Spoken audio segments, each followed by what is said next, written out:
What kind of father puts a price on one daughter and gives the other away for free? The question hung in Ayana Redbird's mind as she stood under the wooden sign that creaked above her head. Sweat slid down her neck under the hot Dead Horse Gulch sun. But the heat wasn't what burned her. It was the eyes, dozens of them, watching, whispering, judging. The sign above her was rough pine. The letters burned deep into the wood. Marry the beauty and take the fat one for free. The wind tugged at the corners, almost like the sign itself was ashamed. Ayana stood still, fists tight in her gray cotton skirt. Her dress was old, the color washed out from too many scrubbings. Her shoes were worn and cracked. She looked like a shadow standing beside her sister, Delilah the beauty. Delilah stood in a bright blue silk dress, brought all the way from San Francisco. Her golden hair glowed in the sun like polished honey. Men pushed each other for a better look. They laughed and whispered as if the whole thing was a show. Ayana didn't breathe, didn't blink. She refused to let her shame show. She had lived her whole life trying not to be seen, but now she was on display like unwanted cattle. Cyrus Redbird, their father, stood tall beside the sign. He puffed his chest out, acting like a proud salesman. One hand rested near the gun he never had to use. The other waved toward Delilah. "You see, gentlemen," he said loud enough for the whole town to hear, "my Delilah is the finest woman in the territory. Anyone with a good hat and a solid horse can try for her hand." The crowd murmured with excitement. Then Cyrus swung his hand lazily toward Ayana. "If you feel kind, you can take the other one too, free of charge. I'll even throw in 2 chickens and a sack of flour." Laughter spread through the crowd. Ayana's spine felt like it would snap, but she didn't lower her head. She stared straight ahead, past the men, past their jokes, past their hungry stares. She focused on the cliffs at the far edge of the land, red and sharp against the sky. Navajo land. A place where the wind didn't judge her, where no one knew her name. Next to her, Delilah flashed smiles like they were candy. She curled a golden strand around her finger and looked sweet.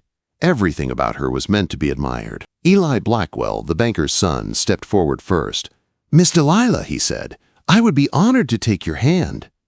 Delilah giggled and held out her gloved fingers. "Father will choose," she said softly. Ayana kept breathing, slow and steady, one breath at a time. The sheriff walked over. Nathaniel Boone, too, a rancher with 4 wives already. The men crowded around Delilah. No one stepped toward Ayana. Someone behind her muttered, "Poor thing." Another voice whispered, "Well, what did she expect next to that sister?" Quote. Ayana lifted her chin higher. She would not break. Then the crowd stirred. Heads turned. A hush fell so suddenly it seemed the whole town stopped breathing. A black horse walked into the square. Its steps were slow, heavy, quiet. Dust rose around it like a warning. The rider sat tall, broad-shouldered, wearing a long leather vest over bare arms, marked with black paint. His hair was braided tight over one shoulder, his eyes dark and sharp as obsidian. Someone whispered, "It's Kai Black Elk." Another voice followed, "One of them wild ones." But Kai Black Elk didn't look wild. He looked like a storm walking on 2 legs. He dismounted without a word. The crowd shifted back on instinct. Even the sheriff took a step away. Kai walked past Eli, past the sheriff, past Delilah without even glancing at her. He looked only at Ayana. The world went silent. He stopped 2 feet from her. "What is your name?" he asked.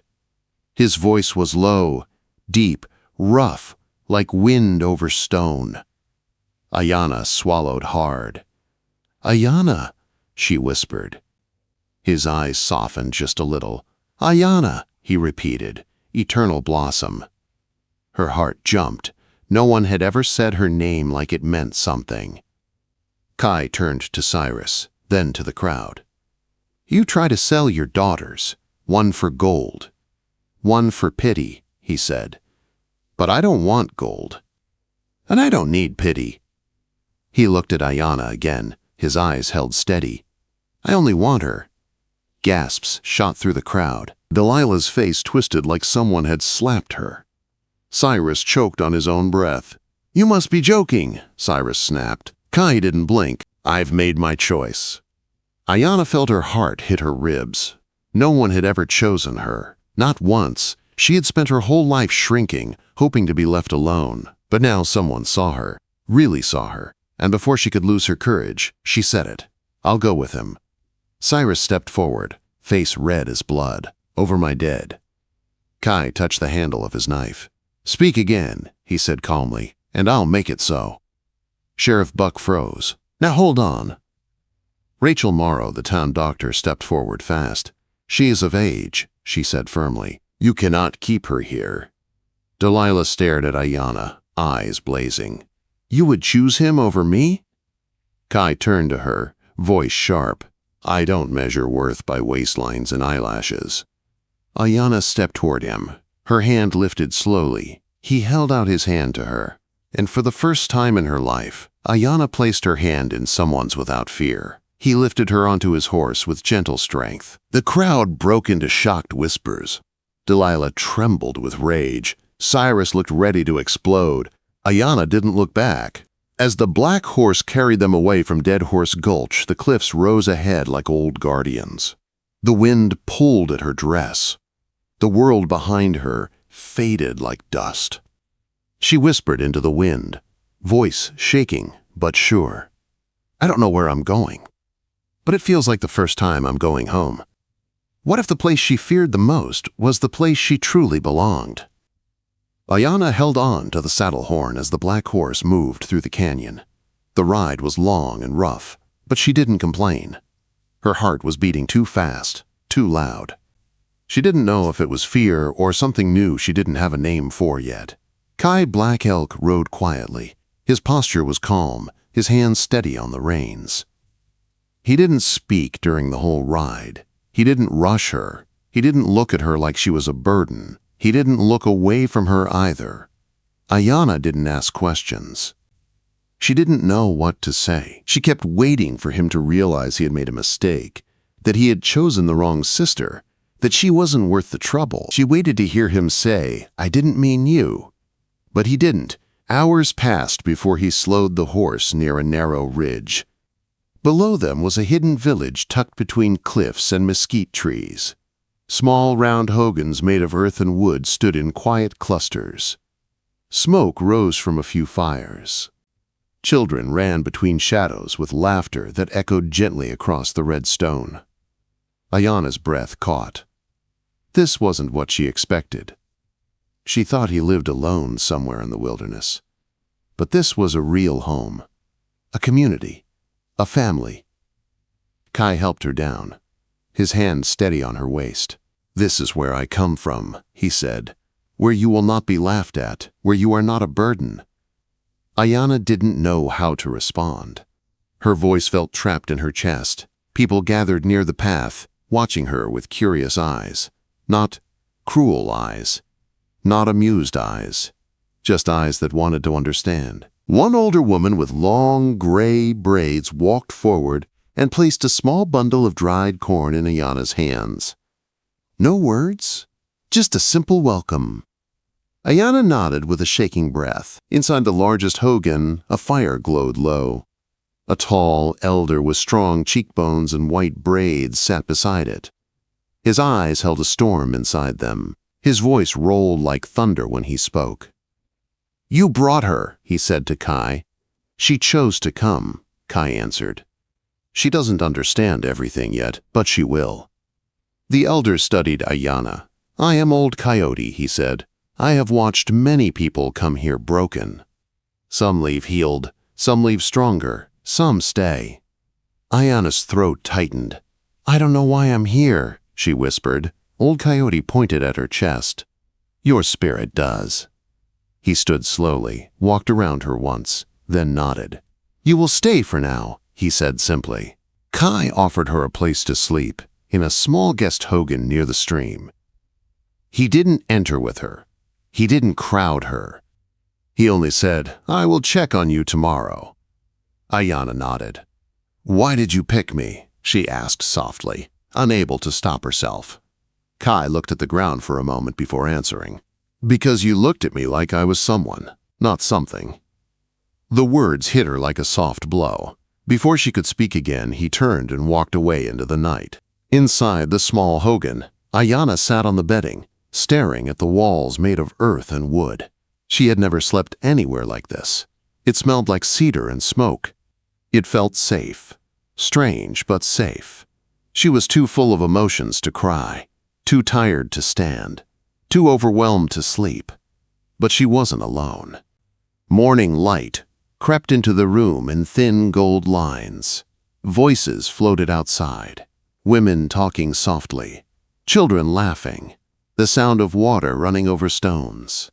Ayana slipped outside and watched a group of women sorting herbs near the fire. One of them, a younger woman with a gentle face, handed her a bundle of sage. "Strip the stems," she said simply. So Ayana sat and worked. Her hands moved slowly at first, but the women didn't correct her. They only handed her more herbs, more tasks, more quiet acceptance. By noon, she didn't feel like an outsider anymore. Not fully, but almost. That afternoon, a familiar figure rode into the village. Rachel Morrow. She climbed off her horse, tied the reins, and walked straight toward Ayana with a smile. "Well, look at you," Rachel said. "You actually did it." Ayana lifted her chin. "I left." Quote, "I noticed," Rachel said with a half-smile. She lowered her voice. "Your father is calling it kidnapping. Your sister is crying all over the saloon porch." "I came willingly," Ayana said firmly. Rachel studied her face. "You look different," she said. "Stronger, lighter." Ayana felt heat crawl into her cheeks. "I feel different." Rachel squeezed her arm. "Hold on to that." As the sky darkened and the stars appeared, Ayana sat by the fire near her hogan. Kai approached quietly and sat across from her. They didn't speak at first. The fire crackled softly between them. Ayana finally said, "Thank you." "For what?" Kai asked. "For not looking away." He nodded once. They sat in peaceful silence until old Coyote stepped out of the shadows. His voice was calm, but there was something serious beneath it. "Dust rises at the edge of the canyon," he said. "Your past comes soon." Ayana felt fear knock inside her chest, but she stood steady. "I'm not afraid of them," she said. Kai stepped beside her, tall and still. "No," he said, "but they are afraid of what you are becoming." The next morning came with a soft pink sky and the sound of footsteps on gravel. Ayana stood by the stream, washing herbs, her sleeves rolled up. Then she heard hooves. When she turned, she saw the riders coming. Her past had arrived. What happens when the people who once broke you realize they no longer own even a single piece of you? Ayana stepped away from the stream as the riders grew closer. Their figures took shape through the morning dust. 5 horses, one white dress flashing like a warning, one familiar man gripping the reins too tight.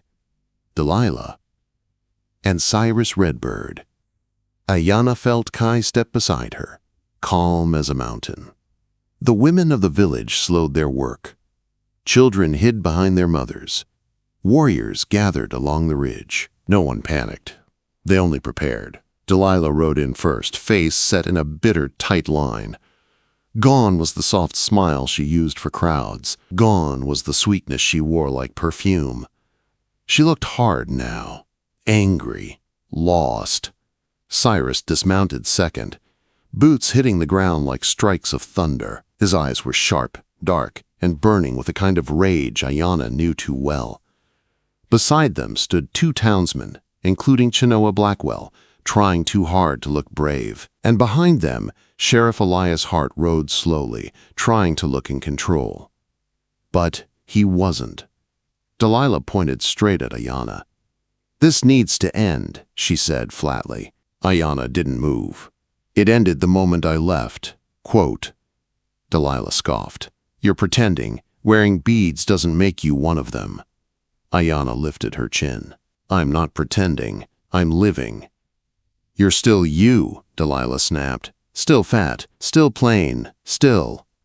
Kai stepped forward, voice low. "Enough." Delilah turned sharply toward him. "Why her?" she demanded. "Why choose her when you could have had anyone?" Quote. Kai looked right at her, and his answer was calm, simple, and sharp enough to cut her pride in half. "You wanted me to see you shine, but I saw only a reflection," he said. Then he pointed at Ayana. "She shines without trying." Delilah's breath caught like she had been struck. Cyrus stepped forward, rage trembling in his fingers. "Ayana, you are coming home. I will not have my daughter stolen by some wild." Ayana cut him off. "You gave me away like a sack of grain." "That was different," he snapped. "No," Ayana said quietly. "It wasn't." Sheriff Elias cleared his throat. "Legally speaking, she's of age, if she says she's not being held." "She's confused," Cyrus shouted. He filled her head with lies. "She belongs with her family." Ayana stepped toward him, heart steady. "I belong to your shame, your anger, your rules, not your love." Cyrus's face darkened. "You owe me respect." Ayana shook her head. "I owe you nothing." Delilah stepped forward again, voice cracking. "You think you won something? You think this makes you worthy? This is just a phase. He'll see you for what you are." Ayana didn't even blink. "He already has." Delilah flinched like the ground shifted under her feet. Chenoa stepped up beside Delilah. "Let's just take her back and end this. We don't need a fight." Before Kai could move, before anyone could blink, Old Coyote stepped between them, his presence a wall of calm strength. "No one will be taken," he said. "No one will be dragged back into the life that broke them." Cyrus reached for his holster. Kai's blade was at his throat in less than a breath. The entire world held still. "No more threats," Kai said softly. "If you draw steel, you will not walk back out of this canyon." Sheriff Elias lifted his hands fast. "Holster your weapons! All of you!" Kai slowly stepped back. The knife lowered, but his eyes stayed sharp. Cyrus trembled with fury. "You will regret this, girl," he spat. "When he gets tired of you, when he sees what you really are, don't come crawling back." Ayana stepped forward, her voice strong and clear. "There's nothing left to crawl back to." Quote. Delilah's eyes filled with water, not from sadness, but from something worse than rage. It was fear, fear that the person she had always looked down on had risen above her. "You're nothing without us," Delilah whispered. Ayana met her gaze. "I was nothing with you." Delilah broke. She turned her horse sharply. "Let's go," she said coldly. One by one, the riders followed her out of the canyon. Cyrus was the last to leave. Before mounting, he looked back at Ayana with a face full of bitterness. "You are no longer my daughter." Ayana's chest tightened, but not with pain, only release. She met his gaze. "Then for the first time, I'm free." He rode away without a word. Dust settled, silence took over, and the village finally breathed again. That night, the camp gathered around the fire, not with a party, but with quiet pride. Ayana sat by the flames, feeling something new inside her. Not fear, not doubt, but a soft, blooming warmth. Kai approached with a small bundle wrapped in deerskin. He knelt in front of her. She stared at him, confused, then slowly unwrapped the cloth. Inside was a silver and turquoise necklace, simple but beautiful. Kai's voice was steady. "When a warrior finds someone who sees him for who he is, not his scars, not his bloodline, but his spirit, he offers her this." Ayana's breath trembled. He took her hands gently. "I offer you my name, my fire, my future, not to own you, not to claim you, but to stand with you." Her eyes filled. "Are you asking me to be your wife?" "I'm asking you to be my equal," he said. She nodded, too full to speak. Kai lifted the necklace and placed it around her neck. It settled warm against her skin. She felt like a chapter she had been afraid to open was finally turning on its own. He leaned in and kissed her forehead. Slow, soft, real. Ayana closed her eyes and let herself be held.